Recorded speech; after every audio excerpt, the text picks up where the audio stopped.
guys आजको दिन चाहिँ त्यस्तो खासै केही पनि थिएन हैन अनि घुम्न जाने भनेर रेडी भएको थिएँ अनि झ्याउ लाग्यो गइनँ टिकटक बनाएँ अनि यत्तिकै बसेँ अनि आजको मेरो 3 हप्ता पछिको छुट्टी थियो यत्तिकै भयो दिनहरू कामहरू सबै भ्याएर अनि टिकटक बनाउनुको लागि रेडी भएर बसेको म चाहिँ अनि एउटा दुईटा बनाएँ पनि अझै एउटा दुईटा बनाउँछु एउटै कपडामा चाहिँ कति बनाइराख्नु है दिक्क लाग्दो कति पछि चाहिँ छुट्टी भएको कस्तो आनन्द लागेको छ धेरै टाइम निदाउन पनि सकिएन सायद छिटो उठ्ने बानी परेर होला अनि खाना पनि खाइसकेँ दिक्क लागिसक्यो यो कति घाम छ बाहिर है कहीँ जानु पनि नसक्ने बेलुका बेलुका भएपछि मात्रै निक्लिन सकिन्छ यहाँ यस्तो गर्मी छ मेरो चाहिँ यो तिलकोटी लास्टै बढेको छ क्या अनि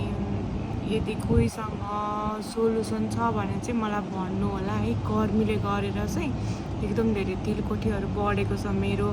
अनि स्किन केयरहरू पनि गर्नु भ्याउँदैन